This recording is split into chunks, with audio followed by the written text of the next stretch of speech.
So that is definitely an analog television channel. You can tell because it's got a peak and then it's got a bump on either side. A digital television channel, which we'll probably see later, is going to be a 6 megahertz plateau. So this channel 20, I'm going to put channel 20 in there in UHF, and then in digital television, is that channel 20? Let me make sure again. That was 520 megahertz. It's channel 22 is what it is. So we're going to take channel 22 off of DTV and we're going to put channel 22 into UHF and we're going to apply that. And then that's not going to change my calculation here. Even though I switched it from one to the other, it's still, this thing has done the calculation for that channel. So let's take a look at some IEM stuff here, or microphone stuff. We're looking at G1. First frequency 473, 375. Yep, that would be a keeper because I don't really see anything whacked in here, right? 479, 875. Yep, that looks good. 493. 493 looks good. 499. I would say 499 looks pretty good. 503.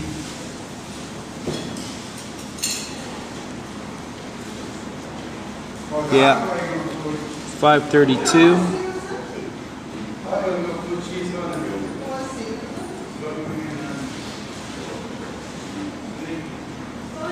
Oh, 532 is an H4.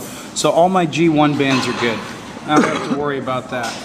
Now what I'm going to do is I'm going to go back to my stores and a recall setup, and I'm going to look at my H4 frequency band. And again, we see some more analog television stuff going on here.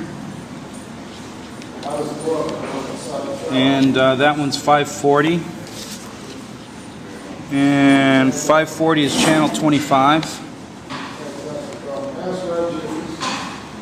Channel 25 is in the calculation right here, but it's in the calculation as DTV. Again, that's not digital television, that's analog television. So we're just going to go and TV stations.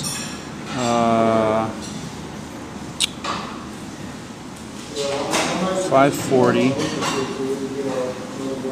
Channel 25. Channel 25 there. Channel 25 there. Apply. Okay. Let's see what we got. H4s. 532, 425. Yep, I'd use that one. 566.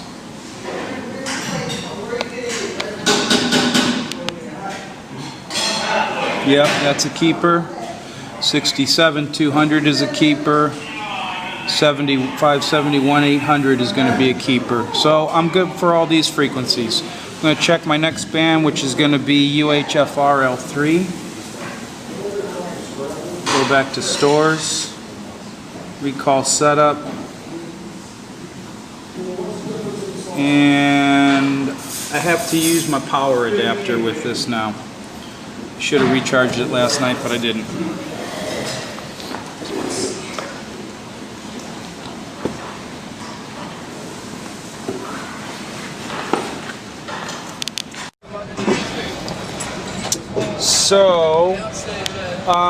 So I finished my frequency coordination, and now I'm going to find a small dark room that has some AC so I can program all this. And this is my RF rack for the tour. I've got a PWS GX8, and this has been modded to output two 250 milliwatt signals.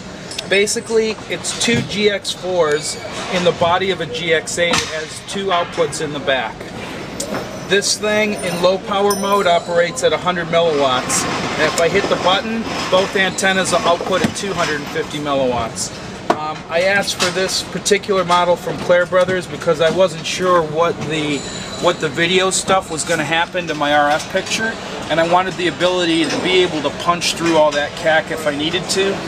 I haven't turned it up to 250. I'm using it in 100 mode. Later on, once I get all this stuff set up, I'll show you what happens when you have the send antenna next to the return antenna and you punch this thing into high output.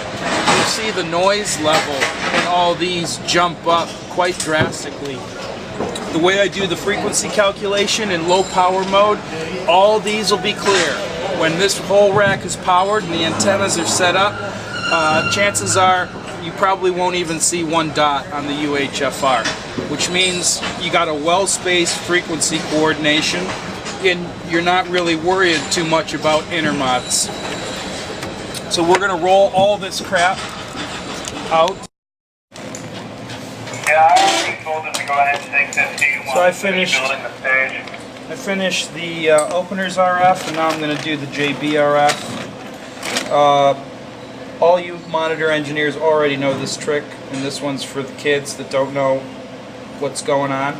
But I try and make everything so that I can just drop a box in the dressing room before the show, and the band will take care of their own in-ears, their own belt packs, and their own hardwired mics. At the end of the show, these boxes are in the dressing room. They come back, they put everything in the right places, and then about 20 minutes after loadout begins, I walk into the dressing room, I pick the stuff up, and I put it in the right box. And it's all about being low maintenance and me not having to be everywhere at the same time. Let's see, JB. Here's Justin's pack. How are you today? Good. And once I get done with all this, then I'm going to change some batteries. I probably should have brought some AA's with me so I could do it now, but I didn't. So I'll do the battery change once I get all these programmed. I'm changing the batteries, trying to change the batteries every 2 to 3 days on the opener so I can conserve batteries, and I can also try and be a little bit green. I'd be super green if I could find a rechargeable battery. If anybody knows a rechargeable battery out there, you can email me, or you can Twitter me, or you can Facebook me, and let me know what you guys are using out there and what you think is good, because I want to start getting into that. Dan.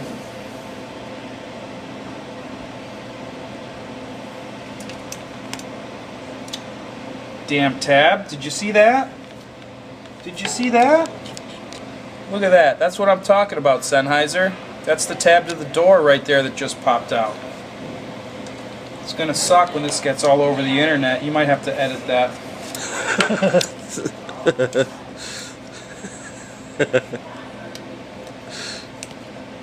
The Sure Packs don't do that. That I might have to. That you're gonna have to edit. But then again, the Sure Packs don't network, so you got them on the network. You're gonna have to edit that. I'll be getting a lot of shit for that. Hey, truth hurts, doesn't it? Maybe it'll actually get done. You end up wanting to use the best stuff in the world, and then you get your hands on it, and then you realize that, wow, man, if they could have just figured out this one thing, it would have been amazing. Well, BR558, yep, that's right. that's how most of them learn. The torture test it takes out here. Tommy.